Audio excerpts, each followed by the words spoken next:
What's up, guys? It's me, Caleb, and well, this is my first video on this channel, and why not kick it off with a Forza Horizon 4 video.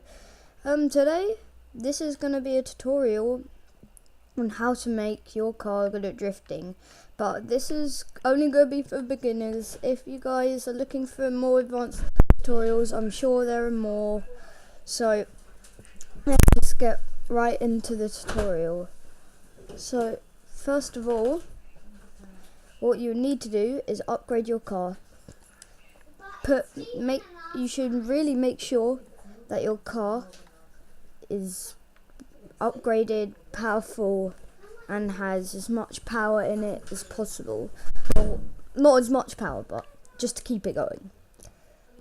So what I have done here is I made it rear wheel drive. This is really important because if you're all wheel drive, gonna find too much grip. This is better for power sliding, I would say, but that's an entirely different thing. And front wheel drive, well, that's just no. Alright, to get more power, I've put a single turbo in here as well. Alright, for tyres, we do not want too much grip, but at the same time we still don't want to spin out. So right now I've put the street tyre compound on. If you put it on anything else, it will just grip, and you don't want to do that. For the tyre width, you would want it to be not wider, but not as wide here. By the way, guys, I am doing this on the Volkswagen Golf GTI, the first one, the original. This may be different for a car. This is a general idea. So in the front, you want a bit wider rims in this, wider tires in this car, but not too much wider, and wider at the back. Make sure that it's wider at the back. You need more grip at the back. Even that sounds a bit iffy, but you still need grip to actually keep in control of your car. Otherwise, you don't want to just be not in control of your car. Okay, so the drive light, you pretty just want to max out the drivetrain. Now you want really good brakes, so race brakes. In springs, just with any car, just put the drift springs on it. I don't know why not to if you are doing a drift car, which is good for this game. Alright, pretty much add everything else. Alright, so with the engine, this is going to be where it differs a lot for different cars, because some cars, they need a lot extra power, and some cars, they need, well, just they already have a ton of power. This car needs a lot of power, but not too much. So I've gone and put the intake in, swapped the new exhaust, the camshaft. I've changed up the displacement, single turbo, intercooler, and flywheel. Again, you may need different stuff, and that does it for the upgrades.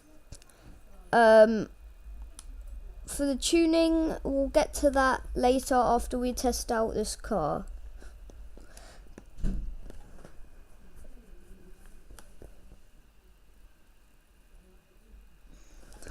Okay, now I'm just gonna go around and test this car out. Okay, seems pretty good. Whoa. I mean, that you can tell why you need a lot of power, because otherwise the car will literally just stop you. It stops itself from going fast. I might just even need a bit more power. We'll see in a minute. Okay, so what I can tell you from this, well, we're not really drifting enough, I would say. So, if you want to drift more, you want to go into here, alignment, and the toe is 0.3 right now, minus 0.3. Sorry. Let's lower this to 0.1. Basically, the toe is how close the front or the back of the wheel is to the actual car. So say it's on negative, the front of the tires will be pointing out. If it's on plus, then the front of the tires will be pointing in and the back of the tires will be pointing out. Let's go ahead and apply this. Now, we should find that this car will want to drift more.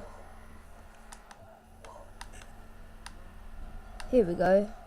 Yup, here we go. Just like I thought. Drifting more. Now, this will be different again, but just make sure that your car is perfect. Now we should probably get to the lines. In drifting, it's very important to take the correct line. Most of the line is just going back and forth like this, but when you hit a turn, you want to make sure you snap back. So, it's going to go to it's kind of going to follow this. So, let me go slowly through this corner so that you can all see the line. So, you're in sort of the middle. Then you want to turn in late. About here is where the back of the car is going to step out, and you're going to need to turn and drift. So, now that we've got that out of the way, how do you actually pull off a good drift? So basically, this is the final step, and then once you get this part down, you'll be all good. So, when you're not in a corner, you want to do something that's called snapbacks. Basically, you're just going back and forth, like this, drifting back and forth, making sure that your car is in control. And all you need to do really is turn. Make sure your snapbacks aren't too big. And when you get to a corner, you want to make sure you're facing that way. So here's a corner. So you want to slam down on the power, holding the power down. And when you get midway through the corner, once your car is sideways, you want to turn your wheels the opposite direction. So, see, look. If I'm going one way, I need to turn the other way. A bit like that, but it's hard to drift like this. See there? Like that. This is basically, you're just controlling the car so that you're making sure it goes back to its natural stable position. That's really the key thing about drifting. You want to keep the car stable, but in a way stable. Basically, keep control of the car, because if you lose control of the car, this is going to happen. You're just going to spin and lose control. Total loss of control.